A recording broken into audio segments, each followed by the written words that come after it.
तर मित्रांनो, तुमच्या सगळ्यांचं पुन्हा एकदा स्वागत आहे आपल्या चर्चेमध्ये.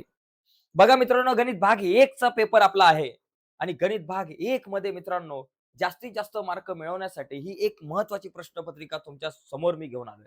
एकदम इम्पोर्टंट प्रश्नपत्रिका आहे मित्रांनो. याच प्रकारचे प्रश्न आपल्याला परीक्षेला येऊ शकतात. त्यामुळे आपण आज ही एक प्रश्नपत्रिका पाहणार आहोत, जेणेकरून तुमचा पेपर चांगला जाईल. कारण प्रश्नपत्रिकांचा सराव खूप महत्त्वाचा आहे. इम्पोर्टंट प्रश्नपत्रिका असेल, पण याचबरोबर मी या प्रश्नपत्रिकेमध्ये जी काही गणितं घेणार आहे, ती तर सोडून देईल. परंतु त्या व्यतिरिक्त आणखी इम्पोर्टंट गणितं कुठली असू शकतात आपल्याला, या वर्षीच्या या परीक्षेमध्ये आपल्याला येऊ शकतात गणित विषयाच्या, गणित भाग 1 च्या, त्यावर सुद्धा मी चर्चा करणार आहे. त्याच्यामुळे इम्पोर्टंट प्रश्नांवरती खूप सारी चर्चा होणार आहे. तर जाऊयात पटकन पुढं. परीक्षेला जाता मित्रांनो, हे शेवटचे प्रश्न अतिशय आपल्यासाठी महत्त्वाचे आहेत. तर बघा, या ठिकाणी प्रश्न क्रमांक पहिला जो तुम्हाला पेपरला असणार आहे, पहिला प्रश्न जो आहे, तो पहिल्यातला ए आणि बी असे 2 उपप्रश्नांमध्ये तो डिव्हाईड झालेला आहे. ओके. तर आपण जरा एकच मिनिट जर आपण या ठिकाणी घेऊयात. ओके. चला.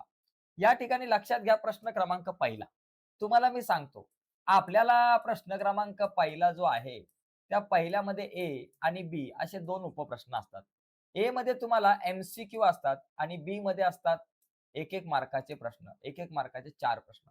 ए मध्ये एम-सी-क्यू 4 असतात. 4 पैकी 4 सोडवायचे आणि इथे पण 4 पैकी 4 सोडवायचे. एकूण 8 मार्काचा तुमचा हा पहिला प्रश्न. या 8 मार्काच्या प्रश्नामध्ये प्रत्येक विद्यार्थ्याला या ठिकाणी 8 पैकी 8 मार्क मिळू शकतात. जर तुम्हाला 8 पैकी 8 मार्क मिळवायचे असतील तर मित्रांनो 2-3 प्रश्नपत्रिका जुन्या बघा. त्याच्यातले प्रश्न जरी बघितले, तरी बऱ्याचदा तेच-तेच प्रश्न रिपीट येतात. तर मी तुम्हाला आज सांगेल, ही 8 गणितं तर घेऊ, पण या व्यतिरिक्त सुद्धा काही एक्झाम्पल्स असे असतील, की जे या वर्षीच्या परीक्षेला येऊ शकतात, तर त्यावर सुद्धा चर्चा होणार आहे. तर बघा, पहिला प्रश्न भावा, जी-एस-टीमध्ये एकूण किती अंकाक्षरे असतात? मित्रा, जी-एस-टीमध्ये एकूण 15 अंकाक्षरे असतात. याच्यावर थोडीशी डिटेलमध्ये चर्चा करू. खूप वेळा हा प्रश्न आतापर्यंत बोर्डाच्या परीक्षेला येऊन गेलेला आहे. त्याचबरोबर यावर्षी आणखी एक प्रश्न येऊ शकतो. जी-एस-टीची सुरुवात कधीपासून झाली? जी-एस-टीची सुरुवात कधीपासून झाली? तर भावा 1 जुलै 2017 17 लक्षात ठेवा, त्याच्यावरून 17 लक्षात राहील. 1 जुलै 2017 ही तारीख लक्षात ठेवा. कारण या तारखेपासून जी सुरुवात झाली. जी म्हणजे वस्तू व सेवा कर याची सुरुवात झाली 1 जुलै 2017 पासून. आता या जी नंबरच्या मध्ये एक असाही प्रश्न येऊ शकतो, ज्याला आपण हॉट्स प्रश्न म्हणतो. 1 मार्काचा हॉट्स. आपण फक्त 4 मार्काच्याच प्रश्नांना हॉट म्हणतो. 1 मार्काला पण हॉट्स प्रश्न येतो. कसा? बघा, जी विचार केला तर या जी नंबरचा विचार केला तर त्याच्यामध्ये 15 अंकाक्षरे असतात. त्याचं विभाजन कसं असतं?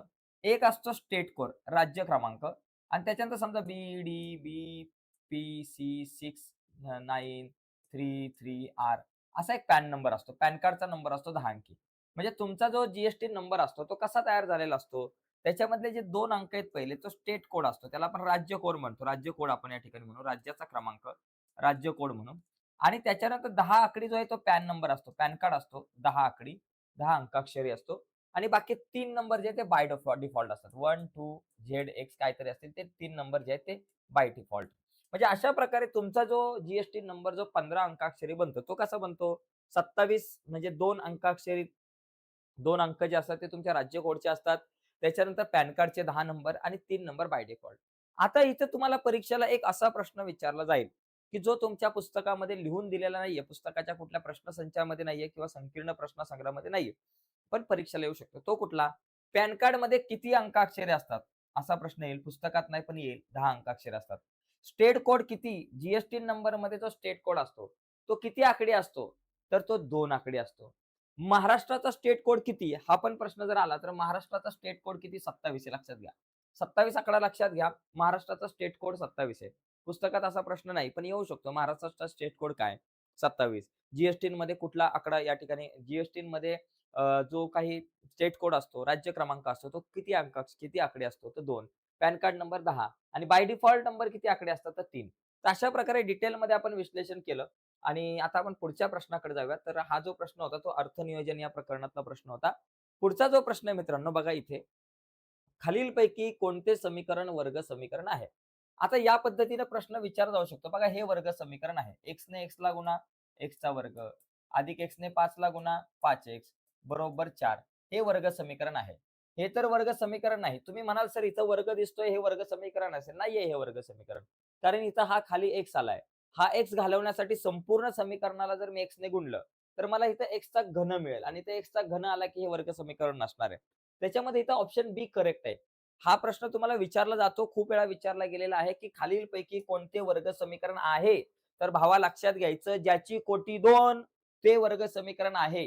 ज्याची कोटी 2 नाही ते वर्ग समीकरण नाही. तर आता इथं प्रश्न विचारला होता, कुठले वर्ग समीकरण आहे? याच्या विरुद्ध प्रश्न विचारला जाऊ शकतो, की खालीलपैकी कुठले वर्ग समीकरण नाही? 4 समीकरणं दिली जातील. त्याच्यातली 3 जे आहे समीकरणं जी आहेत ती वर्ग समीकरण असतील आणि एक चौथं कुठलं तरी असेल ते वर्ग समीकरण नसेल. म्हणजे खालीलपैकी कोणते वर्ग समीकरण आहे असा प्रश्न विचारला जाऊ शकतो आणि त्याचबरोबर कोणते वर्ग समीकरण नाही असा सुद्धा प्रश्न विचारला जातो. पण दोघांपैकी एखादा प्रश्न विचारला जाऊ शकतो. हा प्रश्न एमसीक्यू मध्ये पण येऊ शकतो आणि 1 मार्काच्या प्रश्नामध्ये सुद्धा येऊ शकतो, की खालील दिलेले समीकरण वर्ग समीकरण आहे की नाही ओळखा. असा हा 1 मार्कांच्या प्रश्नामध्ये सुद्धा आपल्याला प्रश्न विचारला जाऊ शकतो. ओके. आता थोडं पुढे जाऊयात आपण. बघा पुढचा मुद्दा. पुढचा बघा. एक्स व वाय ही चले असलेल्या एक सामायिक समीकरणासाठी dx बरोबर 49, dy बरोबर -63, d बरोबर 7 असेल, तर या ठिकाणी x ची किंमत काढा. मित्रा, x ची किंमत काढायचं सूत्र काय रे भावा? सर dx भागिले dA. बरं मित्रा, dx ची किंमत किती? dx ची किंमत आहे 49. लिहून टाका 49 भागिले d ची किंमत किती? 7. 7 ती 7 ती 49. झालं बाबा, x ची किंमत आली 7. 7 ती 7 49, x बरोबर 7 म्हणजे ए ऑप्शन करेक्ट आहे. इथं तुम्हाला y ची पण किंमत विचारली जाऊ शकते. y बरोबर बाबा आपल्याकडे किती बाबा? dy भागिले d. आता dy ची किंमत किती? कुठे गेला तो? -63 आहे. आणि भागिले d ची किंमत किती? 7. 7 9 63 आहे. वजा आहे म्हणून -9 असा. तर मित्रांनो, x आणि y च्या किमती काढायला विचारल्या जाऊ शकतात. एक प्रश्न यावर्षी असा उलटा जर आला तर काय कराल? तुम्हाला म्हटलं जाईल बाबा dx बरोबर तुम्हाला दिलंय 49. ओके. त्याच्यानंतर x बरोबर दिलंय 7. तर d ची किंमत काढा. अरे बापरे! असा पण प्रश्न विचारला जाऊ शकतो ना मित्रांनो. तुम्हाला dx 49 दिला जाईल, x बरोबर 7 दिली जाईल आणि d ची किंमत काढा. मग आता कसं काढायचं बघा, 3 गोष्टी आहेत. सूत्र तुमचं जर x ची किंमत काढायचं हे असेल, dx भागिले d असा पण प्रश्न येऊ शकतो. मग तुमच्याकडे dx आहे, x आहे आणि d आहे. मग तुमचं सूत्र कुठलं वापरणार? या 3 गोष्टी कुठल्या सूत्रामध्ये आहे? x बरोबर dx भागिले d या सूत्रामध्ये. मग x ची किंमत किती बाबा? 7 आहे. dx ची किंमत आहे 49 आहे. भागिले d ची किंमत माहिती नाही. मला d ची किंमत काढायची आहे. d भागिले इकडे आला गुणिले 7 गुणिले d बरोबर 49. d आपल्या जाग्यावर, 49 आपल्या जाग्यावर, 7 गुणिले इकडे आले भागिले d बरोबर 7 7 49. तर मित्रांनो लक्षात घ्या, d ची किंमत आली 7. याचप्रमाणे dy ची किंमत दिली जाईल. त्याचबरोबर y ची किंमत दिली जाईल आणि d ची किंमत काढायला सांगितलं जाईल किंवा d ची किंमत दिली जाईल, dx ची किंमत दिली जाईल, सॉरी d ची किंमत दिली जाईल, x ची किंमत दिली जाईल आणि dx ची किंमत काढा. असाही प्रश्न तुम्हाला फिरून विचारला जाऊ शकतो. त्या प्रश्नांच्या तयारीत आपल्याला राहायचं आहे. त्याच्यानंतर पुढचा हा प्रश्न जर तुम्ही बघितला, तर याच्यामध्ये मला काय दिले बाबा? नंबर ऑफ ए बरोबर 2 दिले. बरोबर. नंबर ऑफ ए बरोबर आपल्याकडे 2 आणि पी ऑफ ए बरोबर दिलेले आपल्याकडे 1/5. तर मला सांगितलंय बाबा नंबर ऑफ एस काढा. भावड्या, बघा number of A, P of A आणि नंबर ऑफ एस यांचं रिलेशन असलेलं सूत्र कुठलंय? भावा ते सूत्र आपल्याला माहिती आहे. प्रोबॅबिलिटी काढा, संभाव्यता. पी ऑफ ए बरोबर नंबर ऑफ ए भागिले नंबर ऑफ एस. आता नंबर ऑफ ए, बघा पी ऑफ ए ची किंमत 1/5 आहे. पी ऑफ ए ला काढा आणि त्याच्या जागेवर 1/5 ला फिट करा. बरोबर. नंबर ऑफ ए कुठे आहे बाबा? इथे आहे सर 2 भागिले नंबर ऑफ एस मला काय माहिती नाही. बरोबर. आता तिरकस गुणाकार करा. नंबर ऑफ एस गुणिले 1 आपल्याकडे आलं नंबर ऑफ एस आणि 5 दुने 10. बाबा नंबर ऑफ एस किती? 10. तर सी ऑप्शन करेक्ट आहे 10. अशा प्रकारे हा संभाव्यता मधला प्रश्न येऊ शकतो. याचबरोबर संभाव्यता प्रकरणामधलं मल्टिपल चॉईस क्वेश्चन मध्ये आणखी एक प्रश्न येऊ शकतो, की खालीलपैकी कोणती संभाव्यता आहे हे ओळखा, असा प्रश्न येऊ शकतो किंवा खालीलपैकी कोणती संभाव्यता नाही हे ओळखा, असाही प्रश्न येतो. त्यामुळे लक्षात ठेवायचं, संभाव्यता ही नेहमी 0 आणि 1 यांच्या दरम्यान असते. संभाव्यता 0 पेक्षा मोठी असते आणि 1 पेक्षा लहान असते. 1 पेक्षा मोठी कधीच संभाव्यता नसणार आणि 0 पेक्षा कमी कधीच संभाव्यता नसू शकते. तर अशा पद्धतीने हा जो पहिला जो प्रश्न आहे, पहिल्यातला ए, त्याच्यामध्ये हे असे मल्टिपल चॉईस क्वेश्चन विचारले जातात, जे खूप सोपे असतात. ओके. तर आता पुढे जाऊ थोडंसं. पुढचा प्रश्न बघा. इथं हा जो प्रश्न आहे तो थोडासा वेगळा आहे. ज्याचे पहिले पद -2 आहे आणि सामान्य फरक सुद्धा -2 आहे. तर दुसरे आणि तिसरे पद काढा. भावा दुसरं आणि तिसरं. एक लक्षात घ्या. पहिले पद म्हणजे ए, त्याला आपण म्हणतो T1 बरोबर -2. दुसरं पद बाबा आपल्याला सामान्य फरक डी बरोबर दिलाय -2. तर मला काय काढायचंय बाबा दुसरं आणि तिसरं पद. मग दुसरं पद म्हणजे आपल्याकडे असतं T2. ते काढायचं सूत्र T1 अधिक डी. T3 तिसरं पद ते काढायचं सूत्र T2 अधिक डी. भाऊ आता याच्यात किमती टाकून द्या. T1 अधिक डी. T1 ची किंमत किती बाबा? T1 ची किंमत आहे -2. इथं लिहिलं -2. अधिक डी. डी ची किंमत पण -2 आहे. मग या ठिकाणी लिहिलं -2. बघा -2 वजा अधिक -2 वजा अधिक झाले -4. चिन्ह समान होईल बेरीज. उत्तर आलं -4. आता T3 बरोबर T2 अधिक डी. भाऊ T2 किती बाबा माझ्याकडे आलाय सर -4 आलाय. आणि अधिक डी ची किंमत माझ्याकडे किती आहे? वजा आहे म्हणून या ठिकाणी लिहा -2. बरोबर -4 अधिक -2 वजा अधिक. जर दोन संख्यांना असतील समान चिन्ह तर त्यांची होणार बेरीज. ओके. वजा अधिक इथं झाले -6. तर अशा प्रकारे अंकगणिती श्रेणीतलं दुसरं पद -4 आणि तिसरं पद -6 आलं. अशा पद्धतीने मित्रांनो हा प्रश्न विचारला जाऊ शकतो किंवा असं सुद्धा विचारलं जाऊ शकतो. हे एका अंकगणिती श्रेणीचे पहिले पद -2 आणि सामान्य फरक -2 आहे. तर ती अंकगणिती श्रेणी काढा. ती अंकगणिती श्रेणी लिहा. मग अशा प्रकारे T1, T2, T3, T4 पदं काढायची, 4 पदं काढायची आणि ती 4 पदं लिहून 3 टिंब लिहायचे आणि मग ती बाबा अंकगणिती श्रेणी आहे. तर अशा पद्धतीने पण आपल्याला प्रश्न विचारला जाऊ शकतो. अंकगणिती श्रेणी या प्रकरणातला प्रश्न आहे. पुढे बघा. पावन मेडिकल काय करते बाबा? औषधांचा पुरवठा करते आणि त्यांच्या दुकानातल्या काही औषधांवर जीएसटीचा दर 12%. तर सीजीएसटी आणि एसजीएसटीचा दर काढा. भावा याच्यापेक्षा सोपा प्रश्न कुठला नाही. बघा लक्षात घ्या. आता या ठिकाणी जीएसटीचा दर बरोबर आपल्याकडे आहे 12%. मग या ठिकाणी मला सांगा सीजीएसटीचा दर किती? सांगा चला तुम्ही सीजीएसटीचा दर. जर जीएसटीचा दर 12% आहे, तर सीजीएसटीचा दर किती असणार? सांगा चला चॅट बॉक्समध्ये पटापट. झटपट, पटापट उत्तर द्या खटाखट. सीजीएसटीचा दर काय असेल सांगा मला. चला, चला, चला, चला. Fast, fast, fast. Come on fast, come on fast. Yes.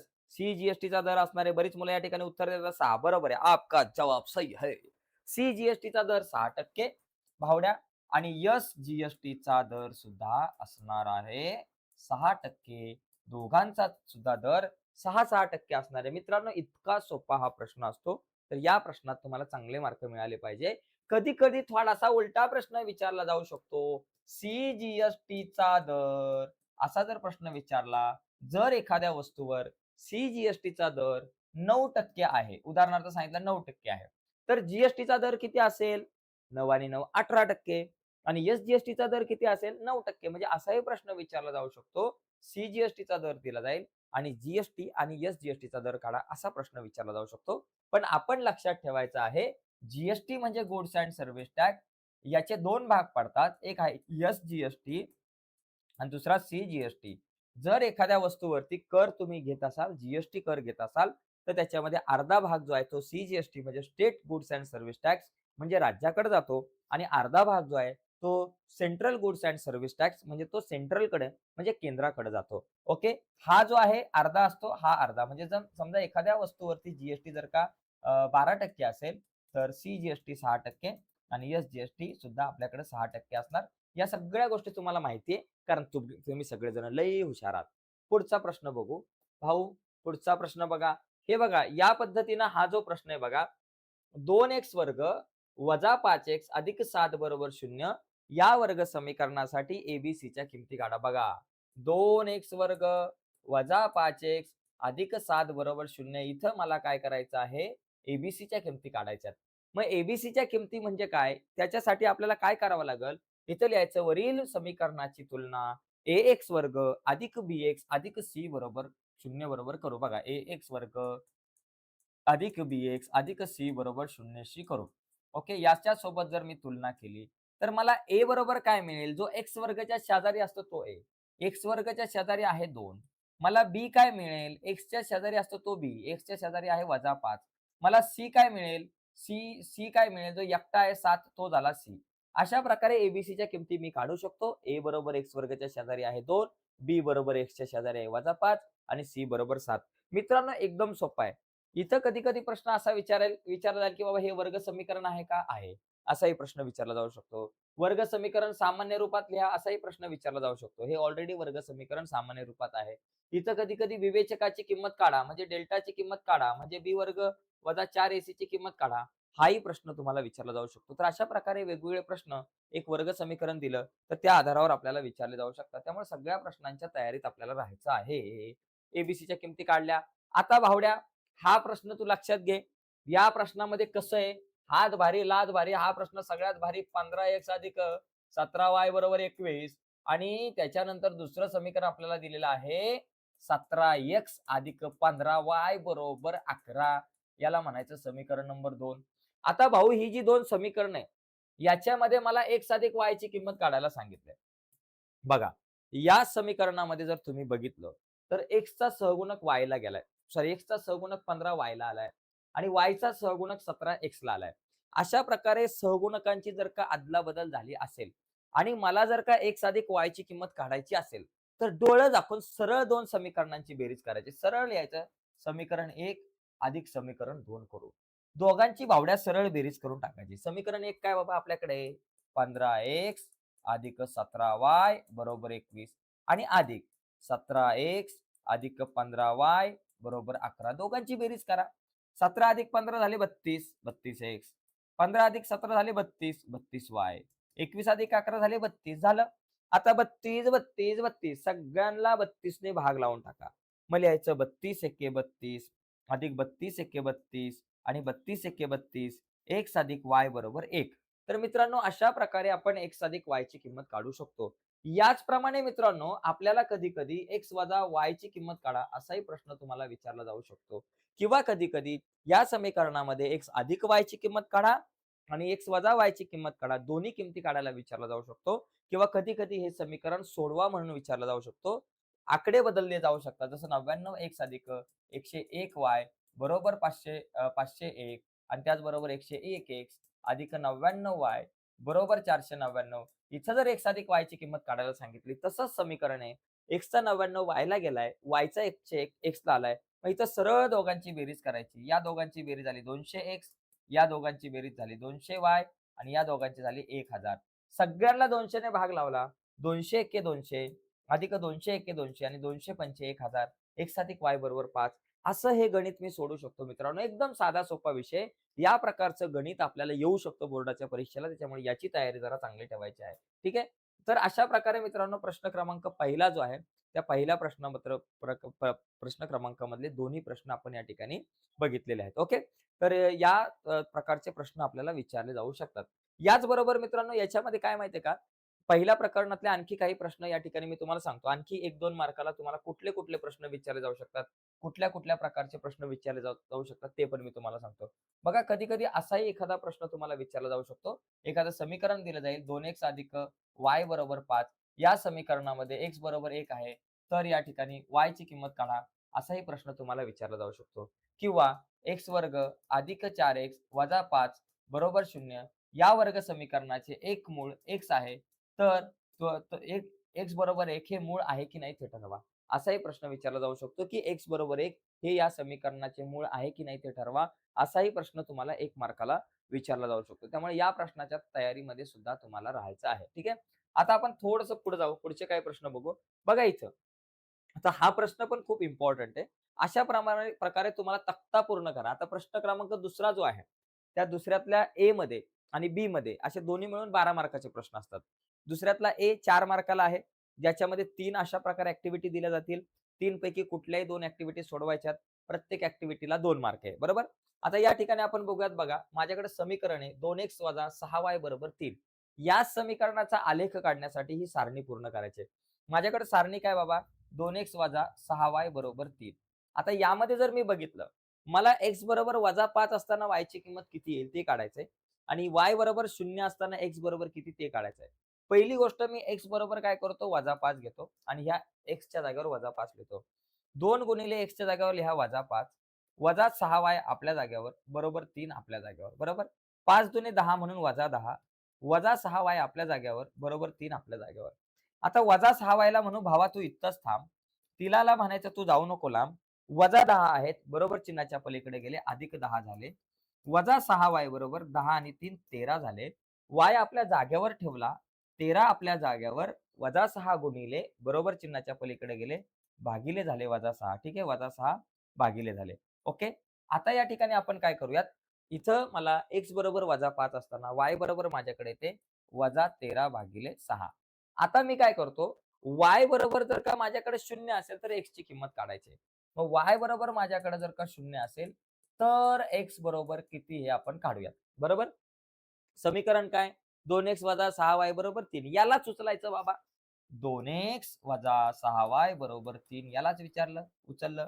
2x वजा 6 गुणिले y ची किंमत 0 बरोबर 3. 2x वजा 6 गुणिले 0 बरोबर 3. आता 2तून 0 गेले, 0 2च राहिले. म्हणजे 2xच राहिले बरोबर 3. x आपल्या जाग्यावर, 3 आपल्या जाग्यावर, 2 गुणिले बरोबर चिन्हाच्या पलीकडे गेले, भागिले 2 झाले. म्हणजे x बरोबर 3/2 झालं. मग या ठिकाणी तुम्ही x च्या जागेवर लिहू शकता 3/2 आणि इथे काय करायचं वजा 5 आणि वजा 13/6 आणि इथे 3/2 आणि 0. मित्रांनो, अशा पद्धतीने हा प्रश्न येऊ शकतो. इथं आकडे बदलतील, पण सारणी अशा प्रकारे तुम्हाला येऊ शकते. अशा प्रकारचा प्रश्न आपल्याला येऊ शकतो. त्यामुळे या प्रश्नांची तयारी जरा व्यवस्थित ठेवायची आहे आपल्याला. ठीक आहे. चला पुढे जाऊयात थोडंसं. पुढचा बघा, पुढचा एक प्रश्न आपल्याकडे या ठिकाणी आहे. बघा हा प्रश्न जर बघितला, एका अंकगणिती श्रेणीचे पहिले पद 6 व सामान्य फरक 3 आहे, तर यश 27 काढा. मित्रांनो, यश 27 काढण्यासाठी आपल्याला एस-एनचं सूत्र वापरावं लागतं.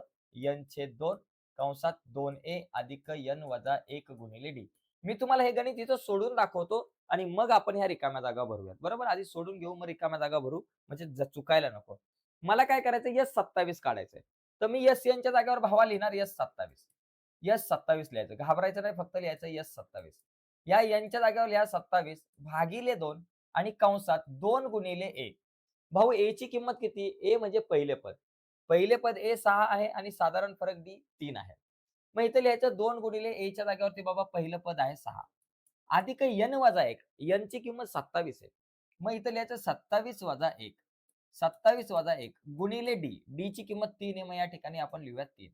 आता 27 भागिले 2. भाग नसल जात लावायचा नाही, घाबरायचं नाही. बेशक झाले 12 अधिक 27तून 1 गेला 26 आणि गुणिले 3. झालं बाबा.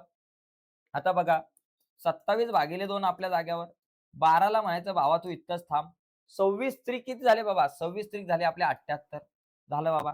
आता 27 भागिले 2 गुणिले 78 आणि 12 झाले आपल्याकडे किती? 90. मग आता एक काम करा, 2 आणि 90ला भाग लावा. 2 आणि 90ला भाग लावला तर 27 गुणिले किती येतं? 45. 2 आणि 90ला भाग लावला 45.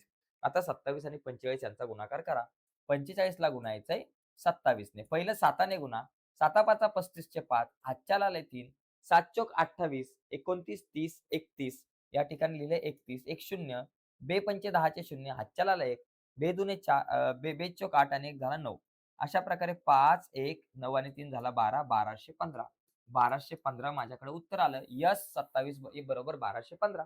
आता इथे बघा, इथे मला ह्या ज्या रिकाम्या जागा भरताना सगळ्यात पहिली गोष्ट इथं सूत्रच आहे. एस-एन बरोबर n/2 आणि म्हणजे इथे येणार सूत्र 2a. त्याच्यानंतर यस 27 बरोबर 27 बरोबर 27 भागिले 2. हे 12 म्हणजे 2a. 2a म्हणजे 6. 6 दुने 12. 27 वजा 1 गुणिले d ची किंमत किती बाबा इथं? 3 आली पाहिजे. 27 भागिले 2 गुणिले किती आले पाहिजे? 27 भागिले 2 गुणिले 90 आलं पाहिजे. मग इथं आलं पाहिजे 90 आणि मग इथं 27 ने 90ला भाग लावला 45. सॉरी 2 आणि 90ला भाग लावला 45 आणि 27 गुणिले 45 किती आले? 1215. तर अशा प्रकारे मित्रांनो पहिलं सोडून घ्या, नंतर रिकाम्या जागा भरा म्हणजे गडबड होणार नाही, चुकणार नाही. इथं 4च बॉक्स दिले जातील. एका बॉक्सला अर्धा मार्क. 4 बॉक्सचे किती झाले बाबा? अर्धा, अर्धा, अर्धा, अर्धा, अर्धा, अर्धा, अर्धा झाले 2 मार्क. ओके. आता पुढे जाऊयात. बघा पुढचा जो प्रश्न आहे त्याच्यामध्ये बघा तिसरा. हा जो प्रश्न आहे, योग्य रीतीने पिसलेल्या 52 पत्त्यांच्या कॅटमधून एक पत्ता काढला तर पुढील घटनेची संभाव्यता काढा. बाबा समजा 52 पत्ते, तो पत्ता लाल असण्याची संभाव्यता. बावड्या एकूण पत्ते किती असतात? माझ्यापेक्षा तुला जास्त माहिती असेल. 52 पत्ते असतात. जोकरला काय पकडायचं नाही. एकूण पत्ते 52 म्हणून नंबर ऑफ एस 52. काढलेला पत्ता लाल असणे. बाबा लाल पत्ते कुठले असतात? चौकटचे आणि बदामचे सर लाल असतात. ओके. मग 13 चौकटचे पत्ते. बरोबर? चौकटचे 13, बदामचे 13. 13 आणि 13 झाले बाबा नंबर ऑफ ए बरोबर 26 झालं. आता याची संभाव्यता काढायची. म्हणजे पी ऑफ ए. त्याचं सूत्र काय बाबा? नंबर ऑफ ए भागिले number of S. Number of A आहे 26 आणि भागिले नंबर ऑफ एस किती बाबा? 52. 26 एके 26, 26 दुने 52. संपला विषय. 1/2 उत्तर आलं. तर अशा प्रकारे मित्रांनो हा जो संभाव्यता मधला प्रश्न आपण सोडू शकतो. म्हणजे दुसऱ्यातला ए जो आहे त्याच्यामध्ये हे 3 प्रश्न असतात आणि या 3 पैकी कुठलेही आपल्याला 2च सोडवायचे असतात. ओके. यानंतर पुढचा बघा एक प्रश्न आपण या ठिकाणी बघूयात. इथे बघा. इथे आपल्याला या पद्धतीनं कोणतेही 4 प्रश्न सोडवायचे आहेत. प्रश्न क्रमांक दुसऱ्यातला जो काही बी आहे, त्याच्यामध्ये 4 प्रश्न सोडवायचे आहेत. एकूण 5 प्रश्न दिले जातील. 5 पैकी फक्त 4 सोडवायचे आहेत. ओके. आता इथे बघा, इथं निश्चयकाची किंमत किती सोपं आहे. 7/3 आणि 1/2 यांचा पहिला गुणाकार करायचा. असे आकडे दिसले वर खाली तर टेन्शन घ्यायचं नाही. आपल्या ज्या पायऱ्या आहेत त्या पायऱ्याप्रमाणे जायचं. कसं बाबा? 7/3 गुणिले 1/2. पहिला तुम्ही करा या दोघांचा गुणाकार. मध्ये लिहा वजाचं चिन्ह आणि 3/2 गुणिले 5/3. इथं लिहायचं 3/2 गुणिले 5/3. चला करा कॅल्क्युलेशन बघा. 7 एके 7, 3 दुने 6 वजा.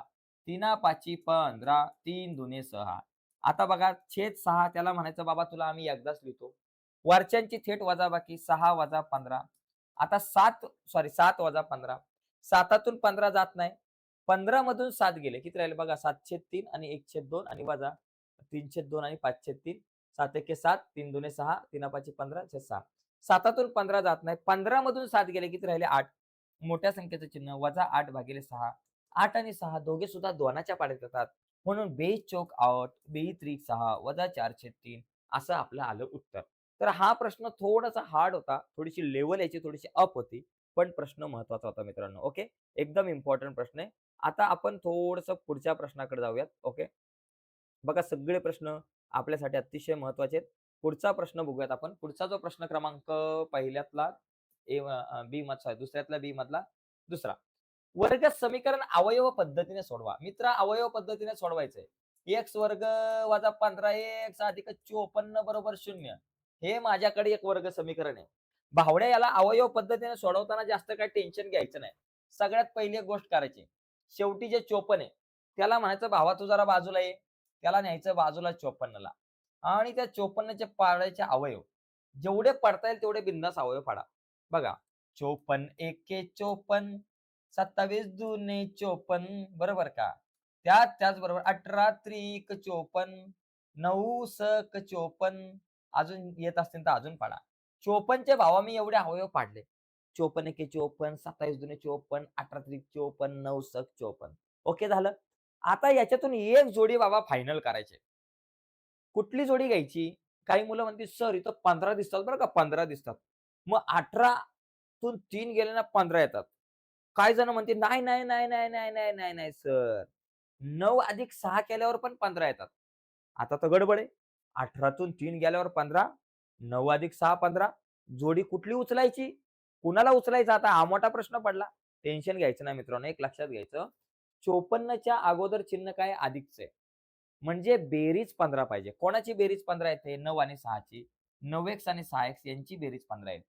जर या ठिकाणी वजा असतं, x वर्ग वजा 15x वजा 54 असतं, तर मग वजाबाकी 15 कोणाची आहे? ती जोडी निवडली असती. मग ती 18 आणि 3 आली असती. म्हणजे या चिन्हावर डिपेंड आहे, जोडी कुठली घ्यायची. समजलं? 9 आणि 6 घेतलं. आता यांची बेरीज होणार आहे. आता यांना चिन्ह द्यावी लागतील ना. बेरीज होणार आहे मग कसली चिन्ह असतील? बघा ज्यावेळेस 2 संख्यांची बेरीज होते, तेव्हा त्यांना समान चिन्ह असतात. एकतर अधिक-अधिक चिन्ह असतं आणि वजा-वजा चिन्ह असतं तरच बेरीज होते. मग आता या दोघांना अधिक-अधिकचं चिन्ह द्यायचं का वजा-वजाचं? तर तो एक मोठा प्रश्न आहे. तर तो कसा सोडवायचा बघा. 15x अगोदर चिन्ह काय बाबा? वजाचं. जे 15x अगोदरचं चिन्ह आहे ते दोघांना देऊन टाकायचं. ओके. वजा-वजा. जर इथं अधिकचं चिन्ह असतं तर मी दोघांना अधिकचं चिन्ह दिलं असतं. ओके. मग आता पुढे जाऊयात. x वर्ग वजा 15x च्या ऐवजी लिहायचं वजा 9x वजा 6x आणि हे अधिक 54 बरोबर 0. हे 2 हे 2. भाऊ या दोघांमधून काय कॉमन निघल? सर इथून मला x कॉमन दिसतोय. भावड्या मग x कॉमन काढ. x वर्गचा x बाहेर फक्त राहिला x वजा. 9x मधून x बाहेर राहिला फक्त 9. आता वजा 6 आणि 54 जसं इथून x कॉमन निघत होता, तसं 6 आणि 54 मध्ये तर काय दिसत नाही डोळ्याने. इथं सरळ डोळ्याने x दिसत होता बाबा. पण इथं तसं काही दिसत नाही. मग लक्षात घ्यायचं 6 आणि 54 कितीच्या पाड्यात येतील? 6 एक्के 6, 6 9 54. 6च्या पाड्यात दोघे सुद्धा येतात. म्हणून इथून -6 कॉमन काढू. -6 कॉमन काढला. -6x मधला -6 बाहेर आला. फक्त राहिला x आणि अधिक 54 चे झाले इथं वजा अधिकचे झाले वजा कारण कंसाच्या बाहेर वजा आहे आणि sin 90 54 म्हणून इथं 9 x 9 बरोबर 0. x 9 x 9 2 वेळा आहे. मग त्या x 9 ला एकदाच आपण लिहू आणि x 6 ला एकदा लिहू. x 6 ला एकदा लिहू बरोबर 0.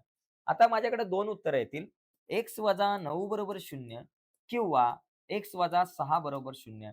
x बरोबर -9 बरोबर चिन्हाच्या पलीकडे गेला +9 आणि x बरोबर -6 बरोबर चिन्हाच्या पलीकडे गेला +6. तर अशा पद्धतीने मित्रांनो आपल्याला हा प्रश्न सोडवता येऊ शकतो. एकदम सिंपल आहे. अवयव पद्धतीने 100% मित्रांनो 100% दरवर्षी अवयव पद्धतीने तुम्हाला प्रश्न विचारला जातो म्हणजे जातोच. अवयव पद्धतीने वर्ग समीकरण सोडवा. हा प्रश्न कन्फर्म येतो. त्यामुळे यावर्षी सुद्धा येण्याची शक्यता आहे. पुढे बघा. पुढचा प्रश्न आपल्याला काय दिलाय? पुढील क्रमिका अंकगणिती श्रेणी आहे काय? ते ठरवा आणि असेल तर त्या अंकगणिती श्रेणीचे 20वे पद काढा. बाबा हे आहे की नाही अंकगणिती श्रेणी? ते ठरवा. कधी-कधी फक्त अंकगणिती श्रेणी आहे की नाही असा विचार येतो. पण आता हे आहे की नाही ते ठरवायचं पण आहे आणि बावड्या 20वं पद पण काढायचंय. विषय लयच गंभीर दिलाय, मोठाच प्रश्न दिलाय. मग लक्षात घ्या. हा आपल्याकडे बघा हा जो आहे आपल्याकडे असतो T1 याला मी म्हणतो T2 हा आपल्याकडे असतो T3 हा असतो आपल्याकडे T4 हा असतो आपल्याकडे T5 हा आपल्याकडे असतो T6 हा असतो आपल्याकडे T7 ठीक आहे. आता मला सामान्य पद काढावं लागणार आहे. प्रत्येक क्रमगत पदांमधला फरक जर का सारखा आला, तर समजायचं बाबा ही अंकगणिती श्रेणी आहे. बघा कसं काय. पहिली गोष्ट डी काढू. डी काढताना T2 वजा T1 त्याच्यानंतर पुढचा डी काढताना T3 वजा T2 त्याच्या पुढचा डी काढताना T4 वजा T3 त्याच्या पुढचा डी काढताना T5 वजा T6 त्याच्यानंतर डी काढताना T6 वजा T5 वजा T5 वजा T4 त्याच्यानंतर T6 वजा T5 आणि त्याच्यानंतर डी काढताना T7 वजा T6. तर अशा पद्धतीने मित्रांनो ह्या सगळ्या सूत्रांचा वापर करून मला डी ची किंमत काढावी लागणार आहे.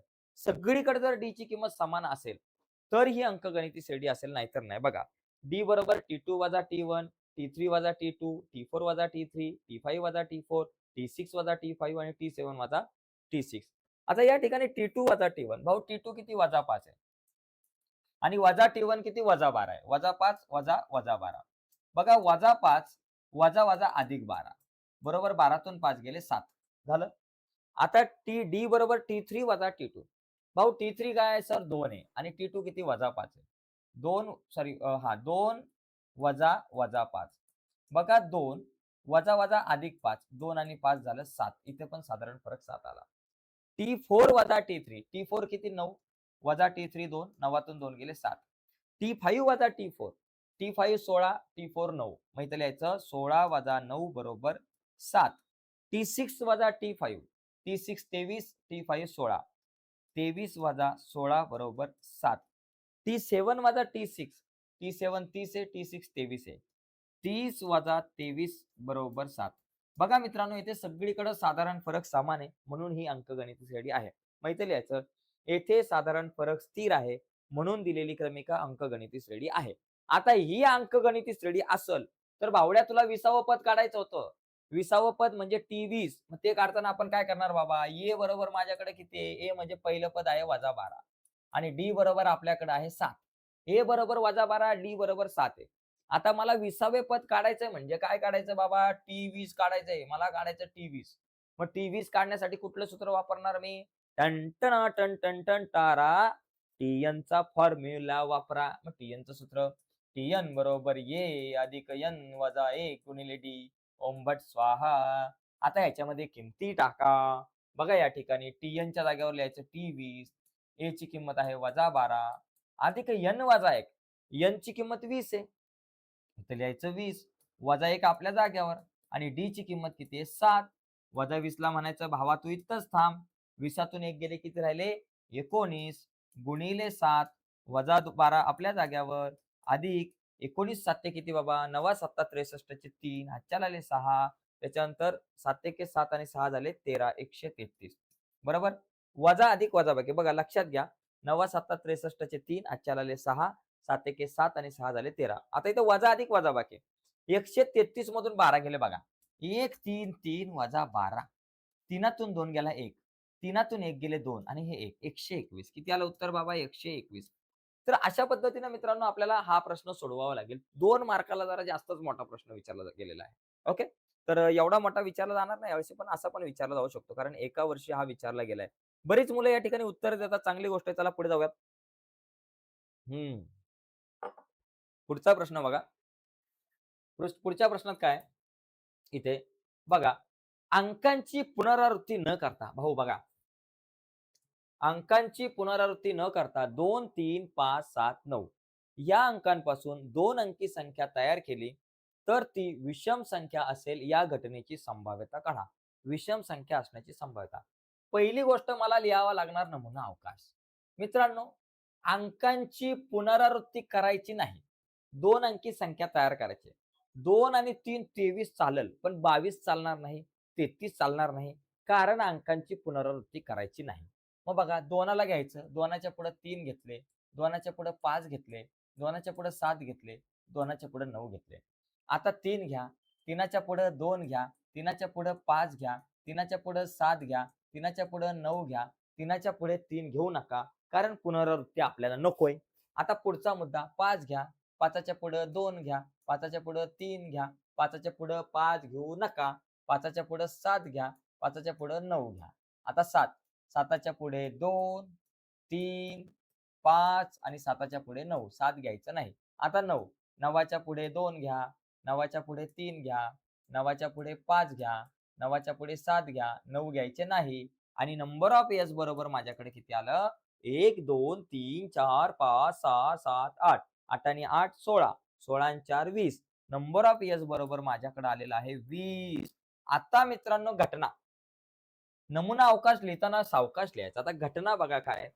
घटना जी आहे आपल्याला दिलेली त्या घटनेला आपण म्हणू ये.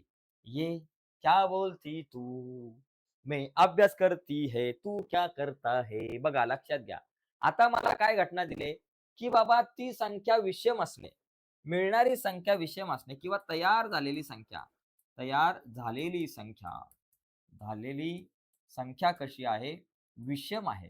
विषम आहे. तयार होणारी संख्या विषम आहे. आता मला सांगा, यातली विषम संख्या कुठली आहे बाबा? या ठिकाणी बघा, ये बरोबर. विषम संख्या म्हणजे ज्या संख्येला 2ने भाग जात नाही, तिला आपण विषम संख्या म्हणतो. 2च्या पाड्यात नाही येत. बघा 23, 25, 27, 29 या विषम संख्या आहे. 32 सम आहे. 35, 37, 39 विषम संख्या. 52 सम आहे. 53, 57, 59. त्याचबरोबर 73, 75, 79. 92 नाहीये. 93, 95, 97 या सगळ्या विषम संख्या आहेत. मग त्यांना उचलायचं. त्यांना म्हणायचं, भावांनो तिथं काय करताय? या इकडं. त्यांना उचलून इथं लिहायचं. पहिलं 23, 25, 27, 29 झालं. त्याच्यानंतर 35, 37, 39.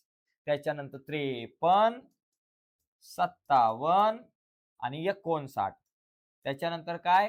73, 75, 79. त्याच्यानंतर 93, 95, 97. 93, 95, 97. ओके. नंबर ऑफ ए बरोबर किती झाले बाबा? 1, 2, 3, 4, 5, 6, 7, 8, 9, 10, 11, 12, 13, 14, 15, 16.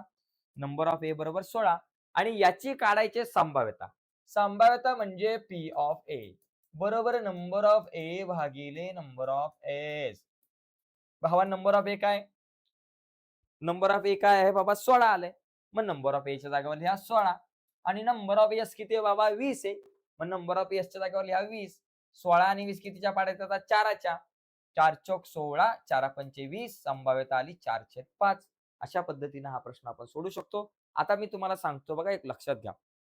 संभाव्यता या प्रकरणामधले सगळे नमुना अवकाश नीट तयार ठेवा. त्या नमुना अवकाशांवरती प्रश्न विचारले जातात.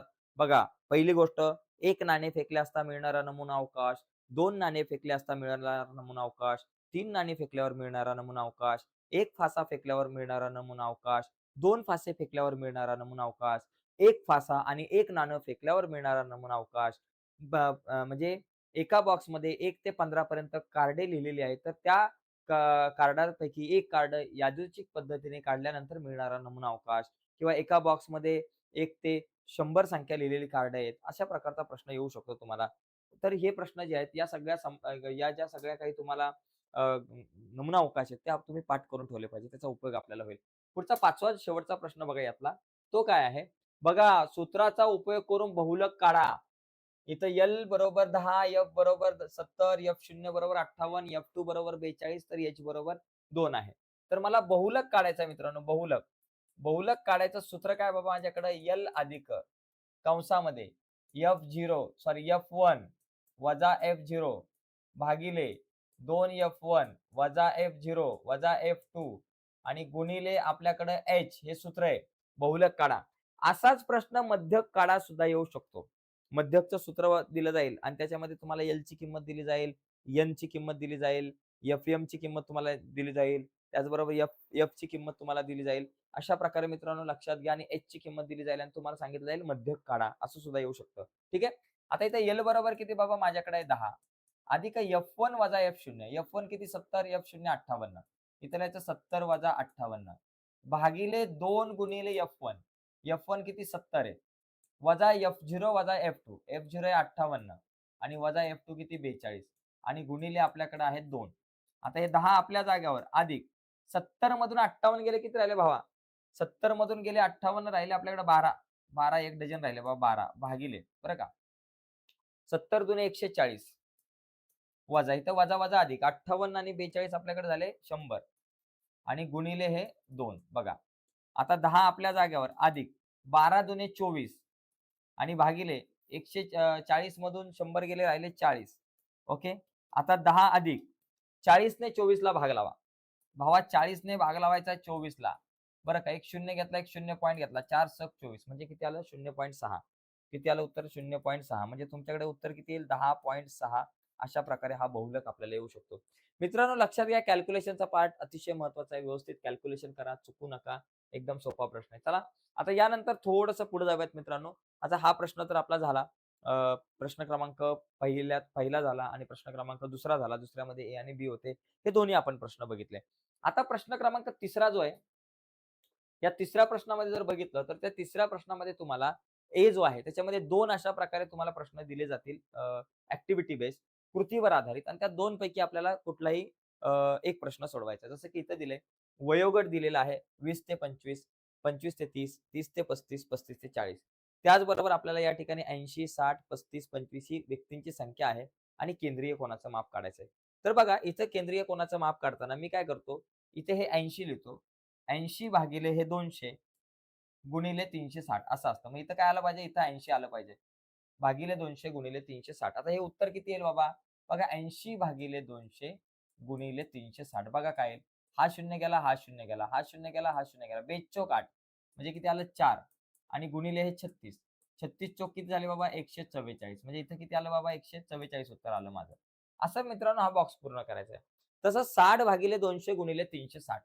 आता बघा 60 भागिले 200 गुणिले 360 बघा 0 गेला, 0 गेला, 0 गेला, 0 गेला. बे के बे, बे त्रिक 6. 3 गुणिले 36.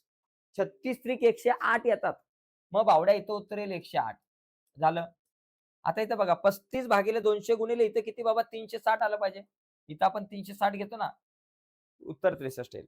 25 भागिले 200 गुणिले 360 बघा आता इथं काय लिहायचं? 25 भागिले 200 गुणिले 360. 0 गेले, 0 गेले. आता बघा 25 आणि हे दोघं जण जर बघितलं तर 4च्या पाड्यात येतात. बघा 4 4 नाही 5च्या पाड्यात. 5 चोक 20, 5 5 25. आता 4 एके 4, 4 9 36 आणि 9 आणि 5च उरले. 9 5 किती? 45 आले. म्हणजे इथं किती आलं पाहिजे बाबा आपल्याकडं? 45 अंश आलं पाहिजे. आणि इथं किती आलं पाहिजे? खाली 360 आलं पाहिजे. कारण संपूर्ण वर्तुळाचं माप 360 असतं बघा. 1, 2, 3, 4, 5, 6 तुम्हाला 6 रिकाम्या जागा किंवा 6 बॉक्स दिले जातील. एकाला अर्धा मार्क, 6 जणांचे झाले 3 मार्क. अशा पद्धतीने मित्रांनो तुम्हाला कधी-कधी तुम्हाला आयतालेख काढायला पण प्रश्न विचारला जाऊ शकतो. चला पुढे जाऊया. पुढचा प्रश्न बघा. पुढचा प्रश्न इथे दिलाय. श्री शांतीलाल यांनी मित्रांनो परताव्याचा दर. दरवर्षी या प्रकारचा प्रश्न 100% विचारला जातो. तिसऱ्यातल्या ए मध्ये किती विचारला जातो, कधी-कधी तिसऱ्यातल्या बी मध्ये विचारला जाऊ शकतो. ओके. बघा दर्शनी किंमत श्री शांतीलाल यांनी ₹100 दर्शनी किमतीचे, दर्शनी किंमत ₹100, 150 शेअर्स घेतले, ₹120 बाजार भावाने खरेदी केले. नंतर 7% लाभांश कंपनीने दिला. गुंतवणुकीवरील परताव्याचा दर काढण्यासाठी कृती पूर्ण करा. परताव्याचा दर म्हणजे मिळालेला लाभांश भागिले एकूण गुंतवणूक. आणि लक्षात ठेवायचं, लाभांश हा नेहमी मित्रांनो तुमच्या दर्शनी किमतीवर काढला जातो. बरोबर? दर्शनी किमतीवरती. आणि एकूण गुंतवणूक जी आहे ती कधीही बाजार भावावरती काढली जाते. बाजार भाव. म्हणजे तुम्हाला बाजार भावावरती एकूण गुंतवणूक काढायची. एकूण गुंतवणूक म्हणजे काय? शेअरची किंमत गुणिले बाजार भाव. आणि मिळालेला लाभांश म्हणजे काय? एका शेअरवरचा लाभांश गुणिले एकूण शेअर्सची संख्या. बघा इथं सगळ्या गोष्टी लिहू. दर्शनी किंमत ₹100, शेअरची संख्या 150, बाजारभाव आहे 120. तर मग गुंतवणूक म्हणजे बाजारभाव गुणिले शेअर्सची संख्या. बाजारभाव किती बाबा 120, शेअर्सची संख्या 150, दोघांचा गुणाकार 18,000. लाभांश म्हणजे दर्शनी किंमत म्हणजे लाभांशचा दर. दर्शनी किंमत किती ₹100 आणि लाभांशचा दर 7% म्हणजे 7/100. 100 गेले ₹7. एका शेअरवरती ₹7. मग एकूण लाभांश किती झाला? 150 गुणिले 7, 150 शेअर्स आहेत. एकूण लाभांश 150 गुणिले 7 जर केलं तर तो किती होतो बाबा? 1050. हा झाला 1050. बरोबर? मग परताव्याचा दर काढायचं सूत्र मिळालेला लाभांश भागिले गुंतवणूक. भाऊ लाभांश किती आहे? 1050 आणि भागिले गुंतवणूक किती आहे? आपल्याला दिले 18,000 गुणिले 100. बघा 0, 0, 0, 0 गेला. हा 0 गेला, हा 0 गेला. 105/18. बघा आता 105 आणि 18चा जर विचार केला तर दोघांना 3 भाग जाऊ शकतो. बघा 3 सक 18, 3 त्रिक 9, 3 पाची 15, 35/6 येईल. बघा 3 सक 18 आणि 35 त्रिक 105. आता 35 ला 6 ने भाग लावा. 6 ने भाग लावायचा आहे 35 ला. बघा 6 पंचे 30. 35तून 30 गेले 5, एक 0 घेतला, एक पॉइंट घेतला. 6 सक्कुम 42, 6 अठ्ठी 48. बरोबर? 2 1 0 आणि 6 त्रिक 18. परत 2 0, 5.8333 वाढत जाणार. म्हणजे ते लिहायचं 5.83% लिहिलं तरी चालेल. अशा प्रकारे लाभांश परताव्याचा दर आपण काढू शकतो. आणि परताव्याचा दर काढायला मित्रांनो आपल्याला बऱ्याचदा प्रश्न विचारला जातो. त्यामुळे या प्रश्नाची थोडीशी आपल्याला नीट तयारी करावी लागणार आहे. ओके. चला आता पुढे जाऊयात जरा. तर बघा मित्रांनो हा तिसऱ्यातला जो बी आहे. तिसऱ्यातल्या बी मध्ये जर आपण पाहिलं तर तिसऱ्यातल्या बी मध्ये आपल्याला एकूण 4 प्रश्न दिले जातात. आणि या 4 पैकी मित्रांनो आपल्याला कुठलेही 3 प्रश्न सोडवायचे असतात बरं का. 4 पैकी आपल्याला 2 प्रश्न सोडवायचे असतात. 3 नाही. 4 पैकी फक्त कुठलेही 2 प्रश्न सोडवा. यातला हा एक पहिला प्रश्न मला दिलेला आहे इथं. फुगेवाला 2 लाल, 3 निळे आणि 4 हिरवे अशा रंगीत फुग्यातील एक फुगा प्रणालीला यादृच्छिक पद्धतीने देतो. फुगेवाला काय करतोय बाबा? तिला 2 लाल, 3 निळे आणि 4 हिरवे एवढे त्याच्याकडे फुगे आहेत. कुठले? 2 लाल आहेत, 3 निळे आहेत आणि 4 हिरवे फुगे आहेत. अशा रंगीत फुग्यातील एक फुगा प्रणालीला तो यादृच्छिक पद्धतीने देणार आहे. तर खालील घटनांची संभाव्यता काढा. मिळालेला फुगा लाल असणे, मिळालेला फुगा निळा असणे अशी आपल्याला संभाव्यता काढायची आहे. सगळ्यात पहिली गोष्ट आपल्याकडे फुगे कुठले आहेत बाबा? लाल फुगे. लाल फुगे आपल्याकडे किती आहेत बाबा? 2 आहेत. मग त्याला म्हणू R1 आणि R2 बाबा 2 आहे. त्याच्यानंतर निळे फुगे. निळे फुगे म्हणजे ब्ल्यू. मग ते निळे फुगे बाबा किती आहेत आपल्याकडं? निळे फुगे आपल्याकडे ते ब्ल्यू म्हणू 3 आहेत. मग त्याला म्हणू B1, B2 आणि B3. आणि हिरवे फुगे 4 आहेत बरं का. हिरवे फुगे जरा जास्त आहेत. आणि हिरवे फुगे आपल्याकडे किती आहेत? 4 आहेत. हिरवे फुगे 4 म्हणजे ग्रीन G1, G2, G3 आणि G4 अशा प्रकारे आहे. आता या सगळ्यांवरून आपल्याला काय करायचं बाबा? नमुना अवकाश लिहिणं लय गरजेचं आहे. नमुना अवकाश लिहायचा एकदम सावकाश, व्यवस्थित. मग आपण नमुना अवकाश म्हणजे एस. एस म्हणजे काय करायचं? या सगळ्यांना पहिलं बाबा R1 लिहा, त्याच्यानंतर R2 लिहा, त्याच्यानंतर आपल्याकडे काय बाबा B1 आहे. ओके. त्याच्यानंतर आपल्याकडे काय बाबा B1, ओके, कॉमा. त्याच्यानंतर आपल्याकडे आहे B2, त्याच्यानंतर आपल्याकडे आहे B3, त्याच्यानंतर आपल्याकडे G1 आहे. ओके. G1 नंतर आपल्याकडे G2 आहे. G2 नंतर G3 आहे. G3 नंतर G4 आहे. विषय संपला. काय झाला? 1, 2, 3, 4, 5, 6, 7, 8, 9. आपल्याकडे नंबर ऑफ येस बरोबर या ठिकाणी आलेला आहे 9. नंबर ऑफ येस बरोबर 9 झालं. या ठिकाणी आपण नंबर ऑफ येस बरोबर 9 काढलं. आता मला काय करायचंय? या ठिकाणी या घटना ज्या आहेत त्यांची संभाव्यता काढायची. मग आपण त्या घटना लिहूयात बाबा. माझ्याकडे 2 घटना आहेत. त्यातली पहिली घटना काय? तिला म्हणू घटना ए. घटना ए. पहिल्या घटनेला आपण म्हणूयात घटना ए. भावड्या घटना ए काय माझ्याकडं? मिळालेला फुगा लाल असणे. मग इथे लिहायचं मिळालेला फुगा लाल असणे. फुगा लाल असणे. लाल असणे. मिळालेला फुगा लाल असणे. लाल फुगा. आता मला सांगा लाल फुगा म्हणजे रेड आपण त्याला म्हणतो. रेड म्हणजे लाल फुगा बाबा या ठिकाणी कुठे आहे? त्या घटनेला आपण ए म्हटलंय. मग आता याच्यामधला लाल फुगा कुठला आहे? लाल फुगा म्हणजे बाबा रेड आहे. मग R1 आणि R2 या दोन ठिकाणी लाल फुगे आहेत. मग या ठिकाणी आपण R1 आणि R2 घेऊयात. चला मग या ब्रॅकेटमध्ये घ्यायचं R1 आणि R2 या दोनच गोष्टी आल्या. मग नंबर ऑफ ए बरोबर आपल्याकडे किती आलं? 1 आणि 2. नंबर ऑफ ए बरोबर आपल्याकडे 2 आलं. आता भावड्या याची संभाव्यता काढायची. संभाव्यता काढायची म्हणजे काय करायचं बाबा? पी ऑफ ए काढायचे. पी ऑफ ए काढायचं सूत्र आपल्याकडे असतंय नंबर ऑफ ए भागिले number of S. Number of A किती आहे? 2 आणि भागिले नंबर ऑफ एस किती बाबा? नंबर ऑफ एस बरोबर 9 आलंय. म्हणजे 2/9 ही झाली या घटनेची संभाव्यता. मिळालेला फुगा लाल असण्याची संभाव्यता 2/9. आता पुढचा घटना बी. घटना ए झाला, आता आपण घटना बी बघू. घटना बी मध्ये काय? मिळालेला फुगा लाल असल्यानंतर दुसरी जी घटना आपल्याकडे आहे, मिळालेला फुगा निळा असणे. बघा इथे लिहायचं मिळालेला फुगा निळा असणे. फुगा निळा असणे. निळा असणे. भावड्या आता निळा फुगा सांगा मला कुठे? निळा म्हणजे आपण म्हणतो ब्ल्यू. बरं का? बी बरोबर काय बाबा? निळा म्हणजे ब्ल्यू. बरं? निळा फुगा कुठं कुठे आहेत? 1, 2 आणि 3 ठिकाणी निळा फुगा आहेत. म्हणजे B1, B2 आणि B3 येणार इथं. मग याच्यामध्ये लिहायचं B1, B2 आणि B3. ठीक आहे. अशा प्रकारे या ठिकाणी आपण लिहिलं. आता नंबर ऑफ बी किती झालं? 1, 2, 3 घटक आहे. म्हणून नंबर ऑफ बी बरोबर 3. इथं लिहायचं नंबर ऑफ बी बरोबर इन मीन 3. आता नंबर ऑफ बी झालं. आता याची संभाव्यता काढायची म्हणजे मला पी ऑफ बी काढायचंय. पी ऑफ बी बरोबर नंबर ऑफ बी भागिले number of S. Number of B किती? 3 आहे आणि भागिले नंबर ऑफ एस 9 आहे. 3 एके 3, 3 त्रिक 9 झालं 1/3. आलं माझं उत्तर. तर अशा प्रकारे मित्रांनो संभाव्यता काढायला आपल्याला विचारलं जाऊ शकतं. इथं 2 लाल पेन आहेत, 3 बाबा 3 निळे आहेत, 4 हिरवे फुगे आहेत. फुग्याच्या ऐवजी पेन येऊ शकतं. पेनच्या ऐवजी चेंडू पण येऊ शकतं. त्याच्यामुळे 2 लाल, 3 हिरवे, 4 पिवळे चेंडू आहेत आणि इकडे आकडे पण बदलू शकतात. पण गणित आपलं असंच राहील. किंवा तुम्हाला चॉकलेट पण येऊ शकतं. पेनाच्या ऐवजी चॉकलेट, 2 चॉकलेट डेअरी मिल्कची 2 चॉकलेट बाबा पेपरमिंटची आहेत, 2 चॉकलेट अशी अमुक-अमुक आहेत. तर संभाव्यता काढा. असा सुद्धा प्रश्न आपल्याला विचारला जातो. तर या पद्धतीने हा प्रश्न आपण पाहिला.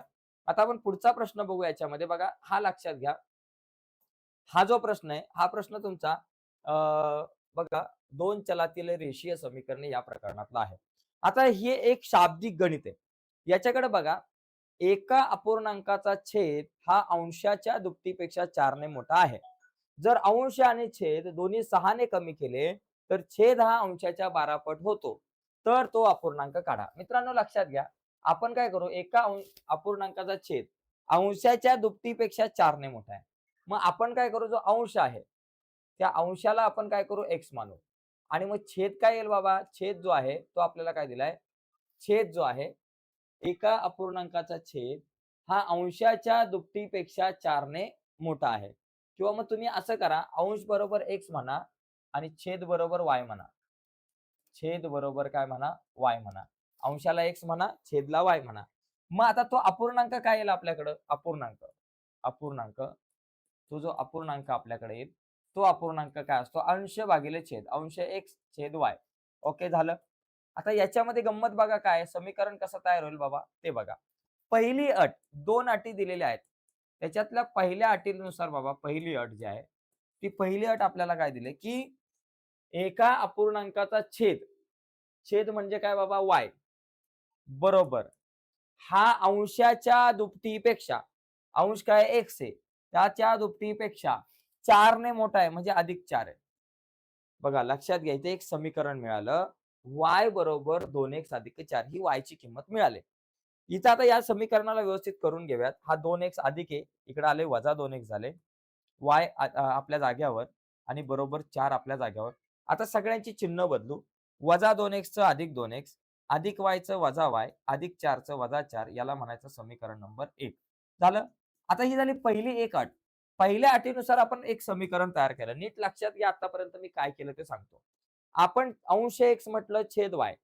मग अपूर्णांक काय आला x भागिले y. पहिली अट काय आहे? अपूर्णांकाचा जो छेद आहे, छेद म्हणजे y, हा अंशाच्या दुपटीपेक्षा म्हणजे x दुपटीपेक्षा 4 ने मोठा आहे. म्हणून आपण या ठिकाणी म्हटलं +4 झालं.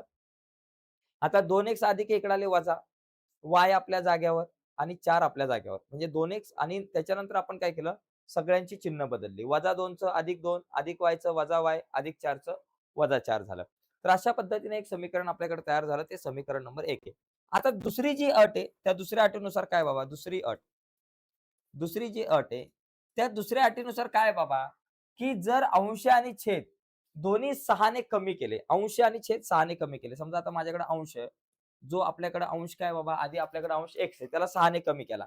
म्हणजे x वजा 6 झालं आणि छेद जो y आहे, तो पण 6 ने कमी केला. म्हणजे y वजा 6 झाला. हे जर कमी केलं तर अंश आणि छेद दोन्ही 6 ने कमी केलं, तर छेद हा अंशाच्या 12 पट होतो. काय होतो? छेद जो आहे, तो अंशाच्या 12 पट होतो. म्हणजे 12 गुणिले अंश होतो. छेद हा अंशाच्या 12 पट. आता छेद काय आहे माझ्याकडे बाबा? छेद y वजा 6 आहे. मग इथे लिहितो y वजा 6 बरोबर 12 कंसात अंश काय बाबा? x वजा 6 आहे. मग अंशच्या जागेवर आपण x वजा 6 लिहून घेऊयात. आता काय होईल बाबा? y वजा 6 आपल्या जागेवर. 12 गुणिले x 12x. 12 गुणिले 6 12 सक 72 वजा आहे म्हणून वजा 72. ओके. आता सगळ्यांना एका बाजूला घेऊ. अधिक 12 इकडे ये म्हणायचं बाबा तू वजा 12 झाला. अधिक y आपल्या जागेवर. वजा 72 आपल्या जागेवर. वजा 6 बरोबर चिन्हाच्या पलीकडे गेले अधिक 6 झाले. ठीक आहे. आता काय होईल? वजा 12 x आपल्या जागेवर अधिक y आपल्या जागेवर वजा अधिक वजा बाकी 72 मधून 6 गेले 66 झालं वजा 66. आता सगळ्यांची चिन्ह बदला. वजा 12x चं अधिक 12x अधिक y चं या ठिकाणी झाले अधिक y चं झालं या ठिकाणी वजा y किंवा एक काम करायला असंच ठेवा. याला आपण असंच जर ठेवलं तर या दोन समीकरणामध्ये बघा अधिक y आणि वजा y दोघं जण कॅन्सल होतील. y कॅन्सल झाल्यामुळे मला x ची किंमत मिळेल. ओके. आपण काय करू? याला म्हणू समीकरण नंबर 2 आणि आता समीकरण 1 अधिक समीकरण 2 करू. समीकरण 1 आणि 2 या दोघांची जर मी बेरीज केली तर वजा y आणि अधिक y हा कट होईल.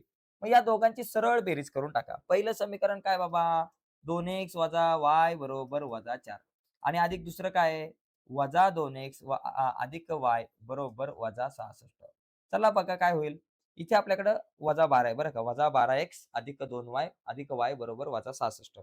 समीकरण नंबर 1 आपल्याकडे आहे 2x वजा y बरोबर वजा 4 आणि अधिक समीकरण 2 ला जरा मी नीट व्यवस्थित लिहितो जरा, म्हणजे गडबड नको. दुसरं समीकरण आपल्याकडे वजा 12x अधिक y बरोबर वजा 66. आपण बेरीज करतोय. इथं वजा अधिक वजा बाकी 12 तून 2 गेले 10 वजा 10x येतील. बरोबर अधिक y वजा y गेले. इथे पण वजा वजा अधिक 66 आणि 4 झाले 70 फक्त वजा 70 येतील. आता दोन्हीकडची चिन्ह घालवली तर 10x बरोबर आपल्याकडे येतील 70. आता x आपल्या जाग्यावर 70 आपल्या जाग्यावर हे 10 गुणिले बरोबर चिन्हाच्या पलीकडे गेले भागिले 10 झाले. मग इथे लिहायचं भागिले 10 आणि म्हणून x बरोबर 10 7 70. x बरोबर माझ्याकडे किती आलं 7 आलं. आता मला y ची किंमत काढायची आहे. y ची किंमत काढण्यासाठी x बरोबर 7 ही किंमत तुम्ही समीकरण 1 किंवा 2 मध्ये ठेवू शकताय. आपण समीकरण 1 मध्ये ठेवू. ठीक आहे. जरा एक जरा बरं पडतंय. y बरोबर 7 ही किंमत x बरोबर 7 ही किंमत समीकरण 1 मध्ये ठेवू. ही किंमत समीकरण 1 मध्ये ठेवू. 2 मध्ये ठेवली तरी चालेल. समीकरण 1 मध्ये ठेवू. समीकरण 1 मध्ये ठेवू. भाऊ समीकरण 1 माझ्याकडे काय? समीकरण 1 आहे 2x वजा y बरोबर 4 वजा 4. मग इथे लिहायचं 2x वजा y बरोबर वजा 4. 2 गुणिले x ची किंमत आहे 7 वजा y बरोबर वजा 4. बेसाती 14 वजा y बरोबर वजा 4. 14 अधिक आहे बरोबर चिन्हाच्या पलीकडे गेले वजा. वजा y बरोबर वजा 4 वजा 14. मग वजा y बरोबर वजा वजा अधिक. मग 14 आणि 4 झाले 18 फक्त वजा 18 आणि y बरोबर या ठिकाणी चिन्ह दोन्हीकडची बदला अधिक 18 येईल. वजा y चा अधिक y केलं आणि वजा 18 चं अधिक 18 केलं. म्हणजे y बरोबर 18. मग तो अपूर्णांक काय आला माझ्याकडं? तो अपूर्णांक x छेद y असतो. x ची किंमत 7 आहे, y ची किंमत 18 आहे. तो अपूर्णांक 7/18. तर अशा पद्धतीने मित्रांनो हे गणित आपण सोडवू शकतो. ऍक्च्युअली हा प्रश्न 4 मार्काला सुद्धा येऊ शकतो. इथे जरी 3 मार्काला विचारला असला तरी बऱ्याचदा हा प्रश्न 4 मार्काला सुद्धा आपल्याला विचारला जातो. ठीक आहे. तर याच्यानंतर पुढे जाऊयात. आता या प्रकरणातला मी म्हणतो यावर्षी तुम्हाला क्रेमरची पद्धत जास्त इम्पॉर्टंट आहे. मी आता या प्रश्नपत्रिकेमध्ये नाही घेतली. पण क्रेमरच्या पद्धतीवर तुम्हाला 100% प्रश्न विचारला जाऊ शकतो यावर्षी. त्याच्यामुळे क्रेमरची पद्धत जी आहे तिची चांगली तयारी करा, कारण क्रेमरच्या पद्धतीवरती प्रश्न विचारला जाण्याची शक्यता आहे. चला पुढे जाऊयात. पुढे बघा, तिसऱ्या प्रश्नामध्ये आपल्याला काय करायचं, इथं मध्य सरळ पद्धतीने काढा. बघा खालील एका दिवशी दूध विक्री केंद्रावरून 50 ग्राहकांना वितरित केलेल्या दुधाची वारंवारता वितरण सारणी खालीलप्रमाणे दिली आहे. त्यावरून वितरित केलेल्या दुधाचा मध्य सरळ पद्धतीने काढा. आता मध्य काढायचा आहे.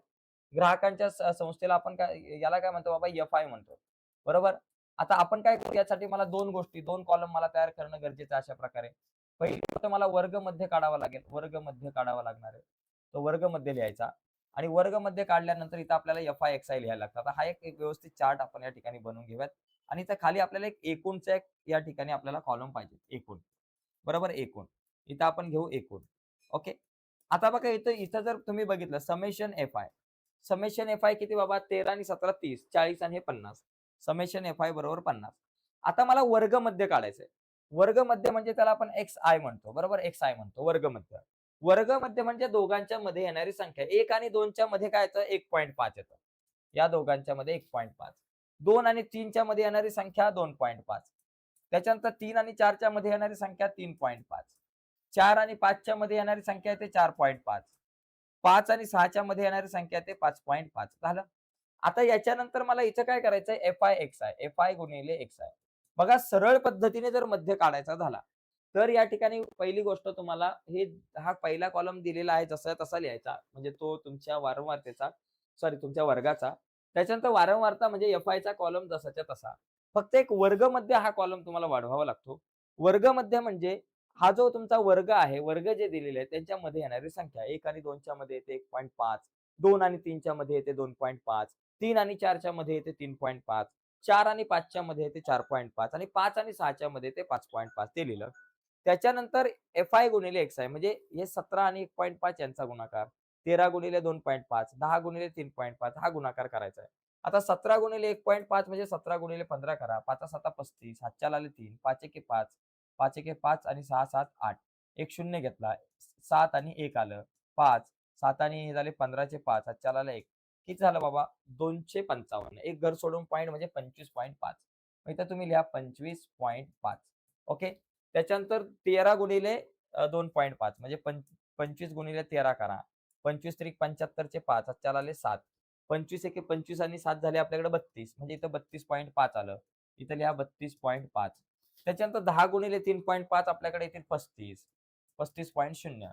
4.5 गुणिले 7 बघा 4.5 गुणिले 7 करा. 7 5 35, हातच्याला आले 3. 7 चोक 28, 29 30 31 म्हणजे 31.5. मग इथं लिहा 31.5.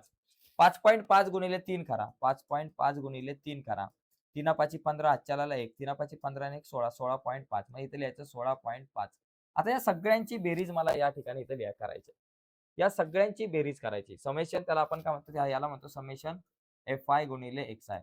म्हणजे या सगळ्यांची बेरीज. बघा 5 5 5 5 20 झाले. 20चे शून्य हातच्याला आले 2. बरं इथं पॉइंट दिला, हातच्याला आले 2. 2 आणि 5 7, 8 9, 10 11 12 13 14 15, 15 आणि 6 झाले आपल्याला 21. 21 चे 1 हातच्याला आले 2. 2 नंतर 2 आणि 2 4 5 6 7 8 9 10 11 12 13 आणि हा झाला 14. 141.0. म्हणजे इथं माझ्याकडे उत्तर आलं 141. आता मला काय करायचं? हा मध्य काढायचा. मग मध्य काढायचं सूत्र काय बाबा या ठिकाणी? मध्य काढायचं सरळ पद्धतीने. तर त्याचं सूत्र असतं समेशन एफ-आय एक्स-आय भागिले समेशन एफ-आय. आता बघा समेशन एफ-आय एक्स-आय काय असणार आहे? समेशन एफ-आय एक्स-आय म्हणजे 141. मग इथं लिहायचं 141 आणि भागिले समेशन एफ-आय काय असतं? 50. मग इथं 50. 141 ला 50 ने भाग लावा. 50 ने आपल्याला भाग लावायचा आहे 141 ला. बघा 50 दुने 100. 41 आला.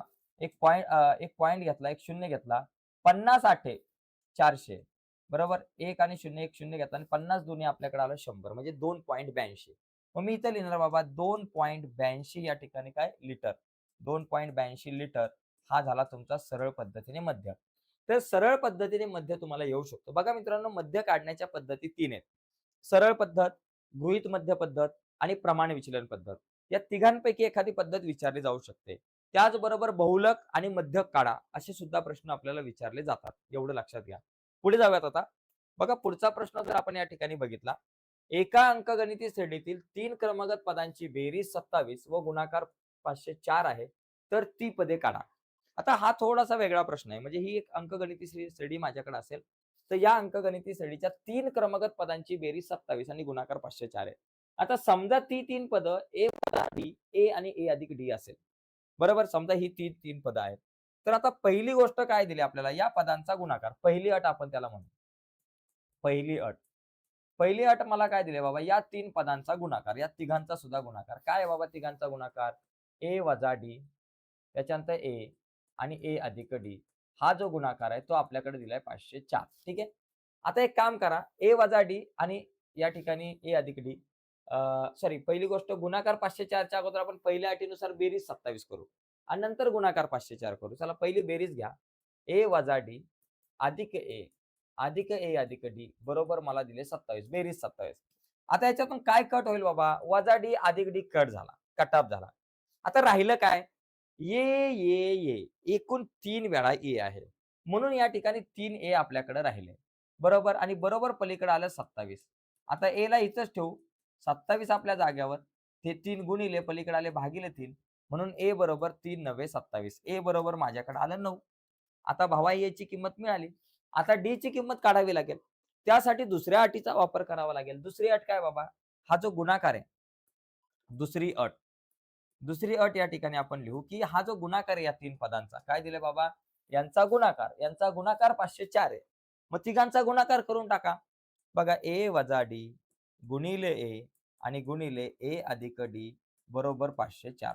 आपण ए अधिक डी, ए वजा डी एका बाजूला घेऊयात. बघा ए वजा डी आणि ए अधिक डी एका बाजूला आणि गुणिले ए दुसरीकडे बरोबर 504. आता बघा एक सूत्र आपल्याकडे असतं. ए वजा डी, ए अधिक डी. ए वजा बी, ए अधिक बी म्हणजे असतं ए वर्ग वजा बी वर्ग. मग तो सूत्राचा विस्तार या ठिकाणी करायचा आहे.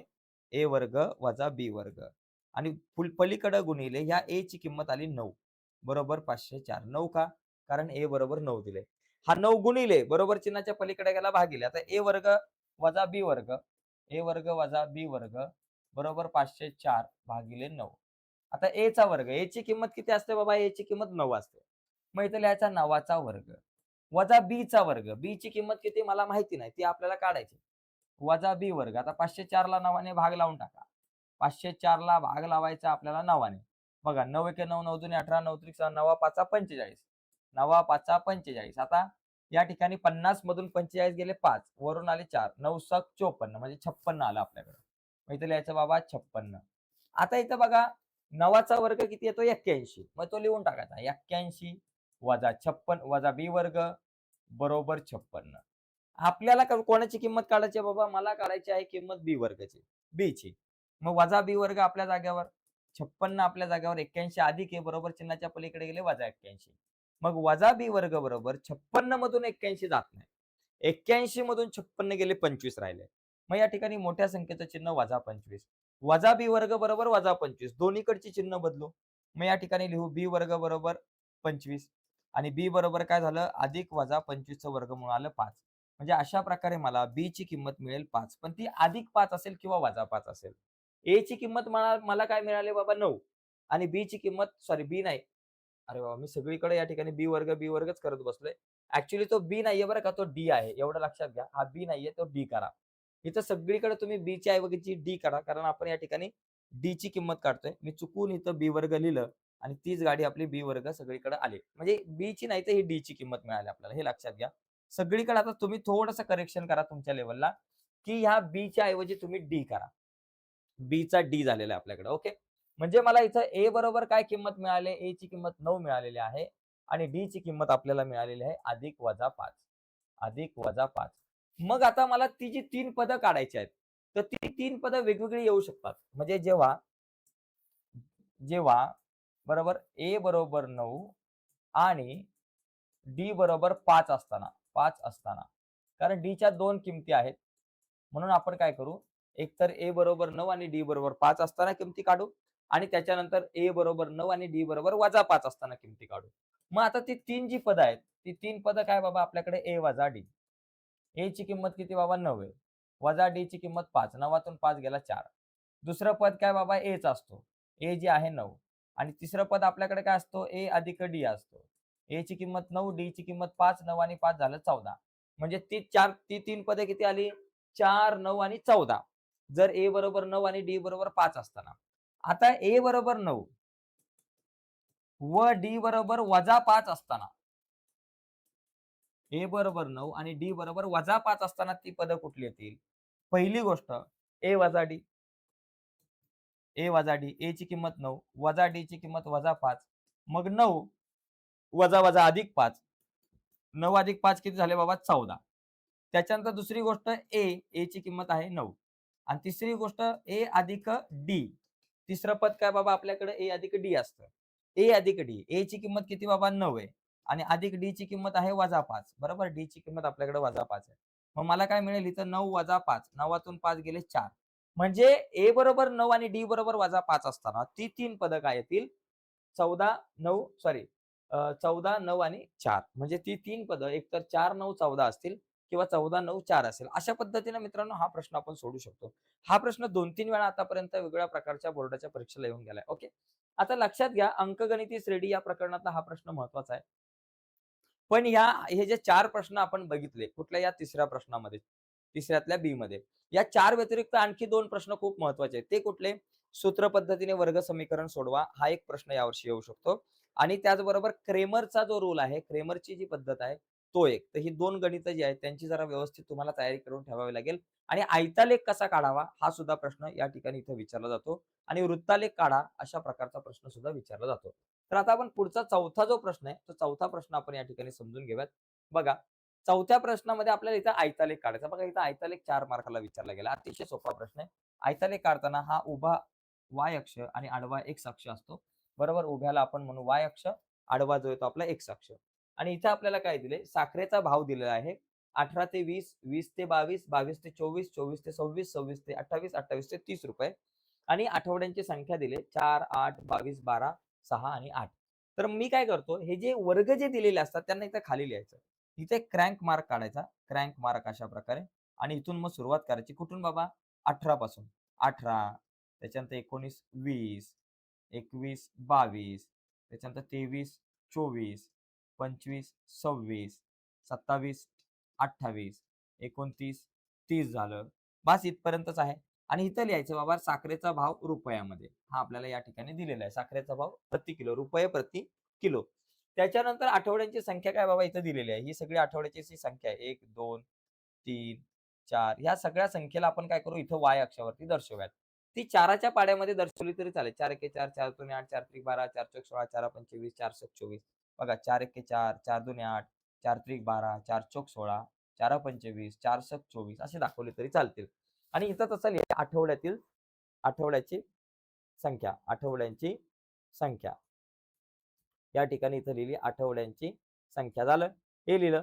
आता याच्यानंतर काय करा? प्रमाण लिहा. प्रमाण नाही लिहिलं तर मार्क जाऊ शकतात. प्रमाण काय लिहायचं बाबा? प्रमाण. पहिली गोष्ट एक्स अक्षावर काय प्रमाण आहे बाबा? एक्स अक्षावर काय प्रमाण आहे? 1 सेमी म्हणजे तुम्ही 2-2 चा फरक घेतलाय. 2 रुपये तुम्ही म्हणा. 1 सेमी बरोबर 2 रुपये. बरोबर 2 रुपये. आणि वाय अक्षावर 1 सेमी बरोबर आपल्याकडे काय आहे बाबा? 4 चा फरक घेतलाय. 1 सेमी म्हणजे 4 आठवडे. बरं 4 आठवडे. झालं. आता आपण काय करू? हा या ठिकाणी आयतालेख काढायला घेऊयात. पहिली गोष्ट 18 ते 20 साठी 4 आहे. मग 18 ते 20 साठी 4 ला इथे एक स्तंभ काढायचा. पुढचा स्तंभ याला जोडूनच काढायचा. तो काय बाबा? 20 ते 22 आहे. 20 ते 22 याला जोडून 8 आहे. 20 ते 22 साठी 8 आहे. मग याला जोडून काढायचा 8 पर्यंत. आणि नंतर याला जोडून पुढे 22 पर्यंत आहे. 22 ते 24 ला 22 आहे. 22 ते 24 ला 22 म्हणजे इथं थोडासा वरती जाईल म्हणजे 24 आणि या ठिकाणी हा कुठे 24 आणि 20 च्या मध्ये. त्याच्यानंतर पुढे काय बाबा 12 आहे. 24 ते 26 ला 12. मग इथं 12 घ्यायचं. 24 ते 26 ला 12 आहे. त्याच्यानंतर 6 आहे. 26 ते 28 ला 6 आहे. 26 ते 28 ला 6. 4 आणि 8 च्या मध्ये 6. आणि नंतर परत 8 आहे. 8 म्हणजे थोडासा वर जाईल. तर अशा पद्धतीने आपल्याला हा आयतालेख काढता येऊ शकतो. तर आयतालेख काढणं खूप सोपं आहे. 3 किंवा 4 मार्काला तुम्हाला आयतालेख काढा हा प्रश्न येतो. त्यामुळे हा प्रश्न खूप महत्वाचा आहे. तर चौथ्या मधला आपण हा प्रश्न घेतला. आता थोडं पुढे जाऊयात. आपण पुढचे काही प्रश्न बघूयात. कारण सगळे प्रश्न आपल्याला बघायचे आहेत या प्रश्नपत्रिकेमधले. पुढचा प्रश्न बघा. एका गृहस्थाने 4,000 रुपये कर्जावर घेतले आणि त्यावर 5,000 रुपये व्याज देण्याचे कबूल केले. प्रत्येक हप्ता आधीच्या हप्त्यापेक्षा 10 रुपयाने कमी देऊन सर्व रक्कम 10 मासिक हप्त्यात भरली, तर त्याने दिलेला पहिला व शेवटचा हप्ता काढा. मित्रांनो, अंकगणिती श्रेणी या प्रकरणातला प्रश्न आहे, परंतु खूप महत्वाचा आहे. तर इथे एका गृहस्थाच्या ऐवजी शेतकऱ्याचा येऊ शकतो. आकडे बदलू शकतात, पण गणित हेच राहील. पहिली गोष्ट, मुद्दल जी आहे. मुद्दल किती किती रुपये कर्ज काढले भावाने? बाबा, आपल्याकडे कर्ज काढलेले त्यांनी रुपये 4,000. 4,000 रुपये एवढं कर्ज यांनी काढलं. त्यावर 500 रुपये व्याज देणार आहे. म्हणजे इंटरेस्ट. व्याज जे आहे ते किती आहे बाबा? 500 रुपये. इंटरेस्ट व्याज बरोबर रुपये 500. मग मला सांगा, रास किती झाली? रास अमाउंट. राज बरोबर आपल्याकडे या ठिकाणी असणार आहे. राज बरोबर किती? रुपये एकूण 4,500. म्हणजे याला किती रुपये द्यावे लागणार आहेत? एकूण हा 4,500 रुपये रिटर्न देणार आहे. ह्या गोष्टी लक्षात घ्या.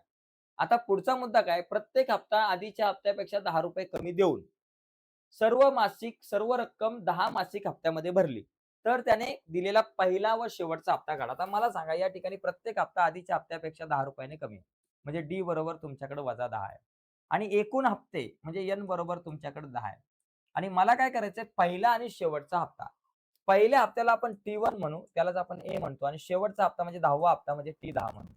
T1 म्हणजे ए आणि T10 काढायचंय. म्हणजे पहिली ए ची किंमत काढावी लागेल. आता या ठिकाणी मला काय दिलंय, की त्याला भरायचे एकूण 4,500 रुपये. आणि हे 4,500 रुपये तो कसे भरणार आहेत? हप्त्यामध्ये. आणि किती हप्त्यामध्ये भरणार आहेत? 10 हप्त्यामध्ये. म्हणजे पहिल्या हप्त्यातली रक्कम अधिक दुसरा हप्ता, अधिक तिसरा हप्ता, अधिक चौथा, अधिक पाचवा, अधिक 6वा, अधिक 7वा, अधिक 8वा, अधिक 9वा, अधिक 10वा. या 10 हप्त्यांची बेरीज किती येणार आहे? 4,500. म्हणजेच याचा अर्थ आपल्याकडे S10 बरोबर तुमच्याकडे येणार आहे 4,500. तर आपण S10 म्हणजे SN चं सूत्र वापरून A ची किंमत काढू शकतो, कारण मला SN ची किंमत दिली. मग SN चं सूत्र वापरा. SN बरोबर N/2 कंसात 2A अधिक N-1 गुणिले कंस या ठिकाणी N-1 गुणिले D, आणि हा कंस झाला पूर्ण. तर अशा पद्धतीने मित्रांनो आपण काय करू शकतो? हे सूत्र लिहू शकतो. आता हे सूत्र लिहिल्यानंतर याच्यात किमती टाका बघा. किमती काय? SN. SN च्या जागेवर आपण S10 लिहूयात. कारण मला 10 हप्ते आहेत माझ्याकडे. Nच्या जागेवरती 10 लिहा. भागिले 2 आपल्या जागेवर. 2 गुणिले A ची किंमत माहिती नाही. N-1 N ची किंमत 10 आहे. 10 वजा 1 आणि गुणिले D. D ची किंमत आपल्याकडे वजा 10. झालं? आता S10 बरोबर किती बाबा? 4,500. मग इथे 4,500 लिहून टाका. बरोबर बे पंचे 10 म्हणून या ठिकाणी 5 आणि कंसामध्ये 2A आपल्या जाग्यावरती अधिक 10 मधून 1 गेला 9 आणि गुणिले हे वजा 10. 9 गुणिले वजा 10. या 5ला म्हणायचं बाबा इथं थांबू नको, तुझा पलीकडे. 5 गुणिले इकडे आला भागिले 4,500 भागिले 5 बरोबर 2A. 9 10 90 वजा आहे म्हणून या ठिकाणी वजा 90 या ठिकाणी आलं. 5 9 45. 5 9 45 म्हणजे आपल्याकडे 9 आलं 900 बरोबर वजा 2A वजा 90.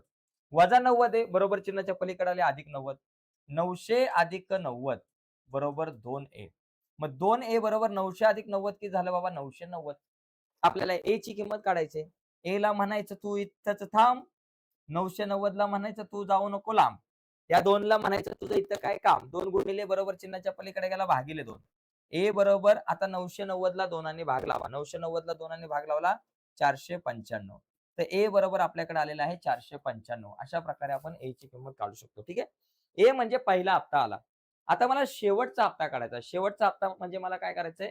T10 काढायचं. शेवटचा हप्ता म्हणजे T10 काढायचा. तो किती? आता मला A ची किंमत 495 आहे आणि D बरोबर वजा 10 आहे. तर मी T10 काढू शकतो.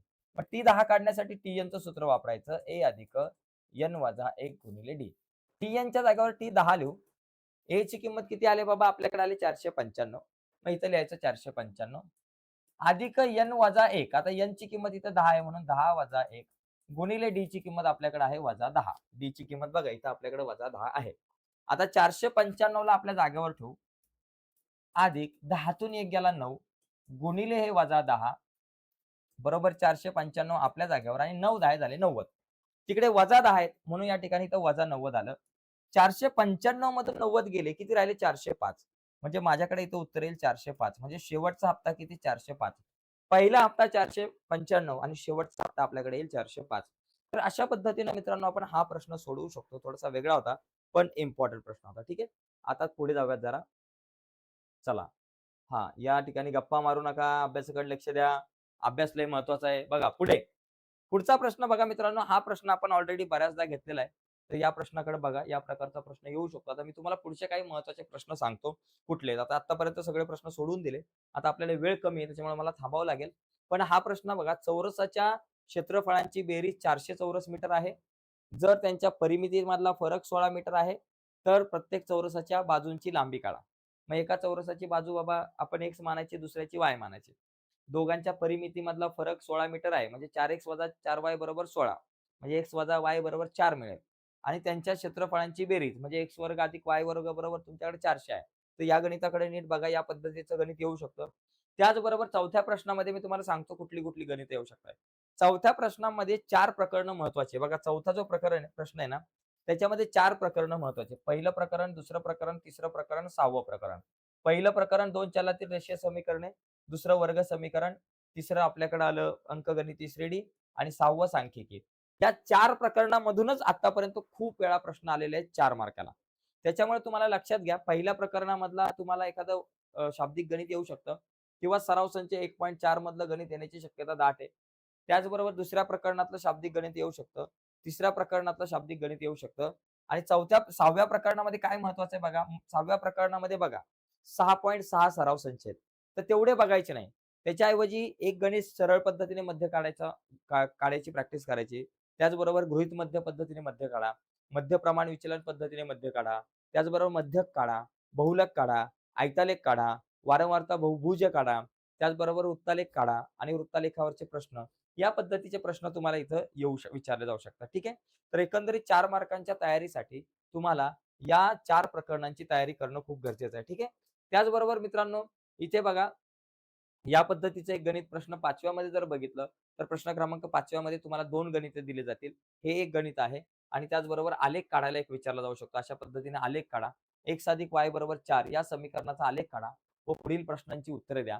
म्हणजे हा आलेख काढणं खूप सोपं आहे. त्याच्यामुळे तुम्हाला मी हा आलेख सांगतो, कारण या पद्धतीचा आलेख तुम्हाला परीक्षेला बऱ्याचदा येऊन गेलेला आहे. आपल्याला काय करायचंय, x अधिक y = 4 चा आलेख काढायचा आहे आणि तो आलेख काढल्यानंतर काय करायचं, x अक्ष, y अक्ष यांनी तयार केलेल्या त्रिकोणाचा बाजूवरून प्रकार लिहा आणि त्याच्यानंतर त्या त्रिकोणाचे क्षेत्रफळ. बघा आलेख काढताना इथं x, इथं y आणि इथं xy म्हणायचं. पहिली अशी सारणी पूर्ण करून घ्यायची. माझा माझं समीकरण काय, x अधिक y = 4 आहे. तर y ला एका बाजूला ठेवायचं, 4 आपल्या जागेवर लिहायचं, x अधिक आहे बरोबर चिन्हाच्या पलीकडे लिहायचा x. असं समीकरण जे आहे ते y च्या स्वरूपामध्ये करायचं. म्हणजे y बरोबर माझ्याकडे आलं 4 - x. आता एक काम करायचं, x च्या किमती मनाने घ्या. 1, 2, 3 घ्या, 4, 5, 6 घ्या, काही घ्या. आपण 1, 2, 3 घेऊ. आता मला काय करायचंय, y बरोबर 1 असताना, x बरोबर 1 असताना y ची किंमत किती ते काढायचंय. x च्या किमती मनाने घेतल्या आपण. आता y च्या किमती मनाने घेऊन चालणार नाही. y च्या किमती आपल्याला ह्या x च्या किमती आणि हे समीकरण यांच्या आधारावरती काढायचे आहेत. म्हणजे जसं x बरोबर 1 असेल तर y बरोबर किती, x बरोबर 2 असेल तर y बरोबर किती, x बरोबर 3 असेल तर y बरोबर किती, हे काढावं लागेल. मग जर x बरोबर जर का माझ्याकडे 1 आहे, तर y बरोबर किती हे काढण्यासाठी हे समीकरण वापरायचं. 4 - x असतंय y बरोबर. 4 - x ची किंमत किती, 1 आहे. 4 1 गेला 3. x बरोबर जर का 2 असेल, तर y बरोबर किती बाबा, 4 - x. हेच समीकरण घेतलं, 4 - x. आता 4 - x ची किंमत माझ्याकडे 2 आहे. 4 2 गेले बाबा, 2 राहिले. x बरोबर जर माझ्याकडे 3 असेल, तर y बरोबर किती आपल्याकडे असतं, 4 - x असतं. बरोबर? x बरोबर 3 असताना y बरोबर 4 - x. 4 x ची किंमत 3 आहे. 4 3 गेला 1. म्हणजे अशा प्रकारे x बरोबर 1 असताना y बरोबर 3 येतं. x बरोबर 2 असताना y बरोबर 2 येतं. आणि x बरोबर 3 असताना y बरोबर 1 येतं. म्हणजे तुमच्याकडे 1 3, त्याचबरोबर 2 2 आणि 3 1 असे हे 3 शिरोबिंदू मिळाले.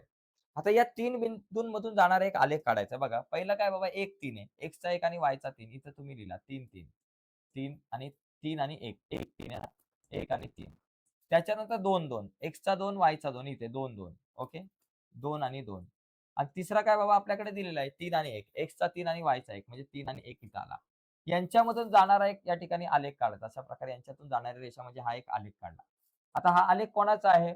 x अधिक y = 4 चा आहे. ठीक आहे, झालं.